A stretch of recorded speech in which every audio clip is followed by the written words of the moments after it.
తమ్మినేని వీరభద్రం గారిని పార్టీ కేంద్ర కమిటీ నుంచి తగ్గించలేదు, సస్పెండ్ చేయలేదు, బహిష్కరించలేదు, పక్కన పెట్టలేదు, వేటు వేయలేదు. ఇవన్నీ కూడా కావాలని చెప్పేసని వస్తున్నటువంటి వార్తలు. వాళ్ళకి సిపిఎం పార్టీ అంటే కోపం. సిపిఎం పార్టీ ఎదుగుదలను వాళ్ళు సహించలేరు, సిపిఎం పార్టీ ఉనికిని సహించలేరు. ఇవాళ తెలంగాణ రాష్ట్రంలో ప్రజలు ఎదుర్కొంటున్న, ప్రత్యేకించి పేద ప్రజలు అంటే కార్మికులు, రైతులు, పేద రైతులు, వ్యవసాయ కూలీలు, దళితులు, గిరిజనులు, మహిళలు, వీళ్ళు ఎదుర్కొంటున్నటువంటి సమస్యల మీద కృషి చేస్తున్నటువంటి పార్టీగా సిపిఎం పార్టీ ఉంది. ఇవాళ 200కి పైగా కేంద్రాలలో గుడిసెలు వేసి లక్షలాది మందిని ఆ పేదలు గుడిసెల్లో నివాసం ఉండేటట్టుగా తగిన కృషి చేస్తూ ఉన్నటువంటి పార్టీ సిపిఎం పార్టీ. అనేక చోట్ల పేదలు పక్కా ఇళ్లు నిర్మించుకొని సిపిఎం పార్టీ ఆధ్వర్యంలో తమ గృహప్రవేశాలు కూడా చేసుకొని మేము మా పార్టీ అని చెప్పేసి భావిస్తూ ఉన్నటువంటి విషయాన్ని చూస్తూ ఉన్నారు. అట్లాగే రైతులు, వ్యవసాయ కూలీలు ఎదుర్కొంటున్నటువంటి సమస్యల మీద చేస్తున్నటువంటి కృషి ఇదంతా కూడా మీరందరూ చూస్తూ ఉన్నారు.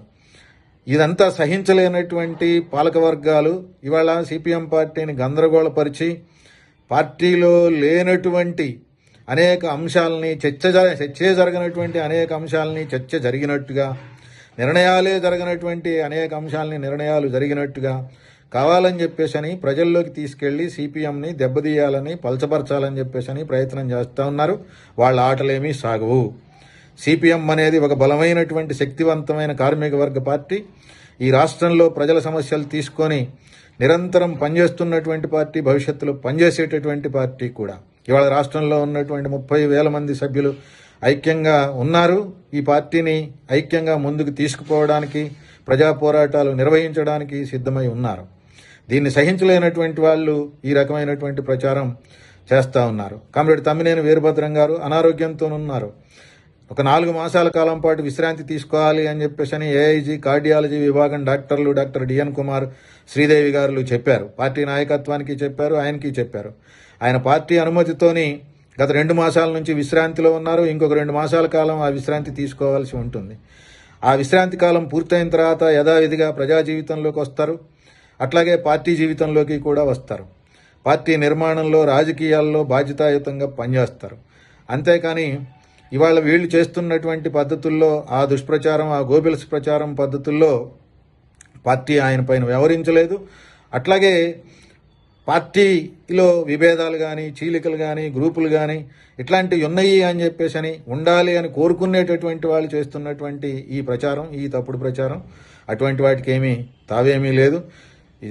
ఈ దేశంలో విప్లవ సాధన కోసం అంకితమై పనిచేస్తున్నటువంటి 700 మంది పూర్తికాలం కార్యకర్తలు ఇవాళ రాష్ట్రంలో పార్టీని నిలబెట్టడానికి, పార్టీని విస్తరించడానికి, ప్రజా పోరాటాలు నిర్వహించడానికి, ముందుకు సాగడానికి తగిన పద్ధతుల్లో కృషి చేస్తూ ఉన్నారు. భవిష్యత్తులో కూడా ఆ రకమైనటువంటి కృషి సాగుతుంది. అందుకనే పార్టీ శ్రేణులు విషయాన్ని అర్థం చేసుకోవాలి. కామ్రేడ్ తమ్మినేని పైన, పార్టీ పైన సాగుతూ ఉన్నటువంటి ఈ దుష్ప్రచారాన్ని తీవ్రంగా ఖండించాలి. మనోధైర్యంతో ముందుకి సాగాలి. ఎటువంటి ఇబ్బంది లేకుండా మీరందరూ కూడా ఐక్యంగా ముందుకు సాగాలి అని చెప్పేసి విజ్ఞప్తి చేస్తూ ఉన్నాం. ప్రజలు కూడా ఈ అవాస్తవాలని నమ్మొద్దు, ఈ గోబెల్స్ ప్రచారాన్ని నమ్మొద్దు.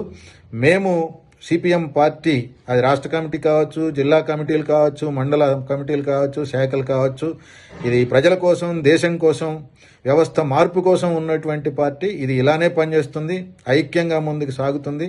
ఇందులో ఎటువంటి శషబిషలకి తావులేదు అని చెప్పేసి ఈ సందర్భంగా మీ అందరికీ విజ్ఞప్తి చేస్తా ఉన్నాం.